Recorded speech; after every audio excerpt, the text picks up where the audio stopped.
Manchester, 7:50 p.m.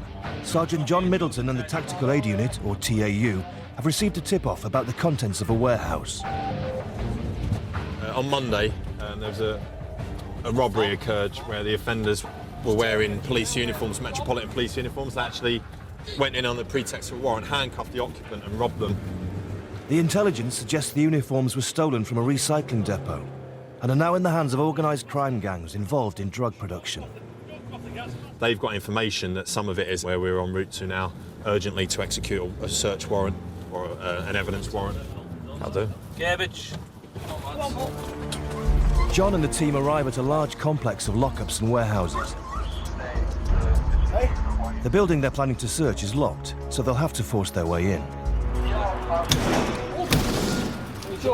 Done that. Well in there.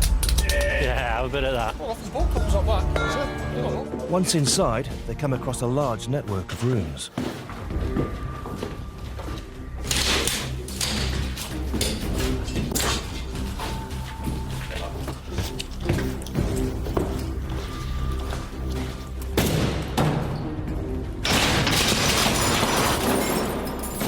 You've got my hat.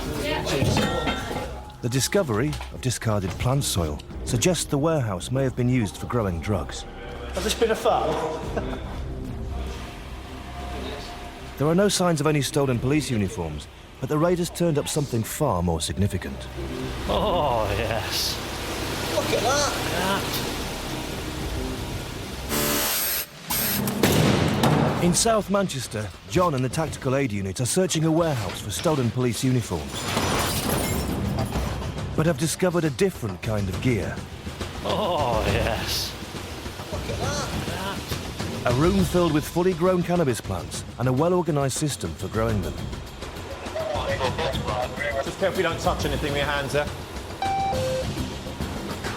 Then we've got instructions up here. Look. 392. Those cannabis plants, all the lights in, electrics, hydroponics, fans to keep the air circulating. So it's quite an impressive little setup, really.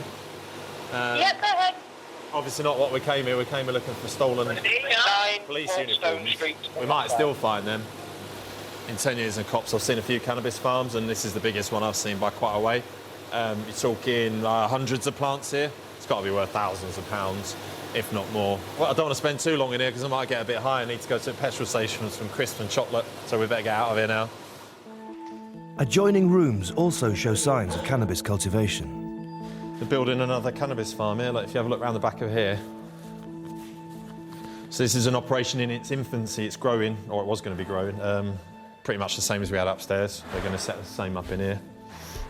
What we find is, because there's a lot of electricity needed for farms, just bypass the meter like that. They normally leave a babysitter, so to speak, here to look after it and keep everything running smoothly.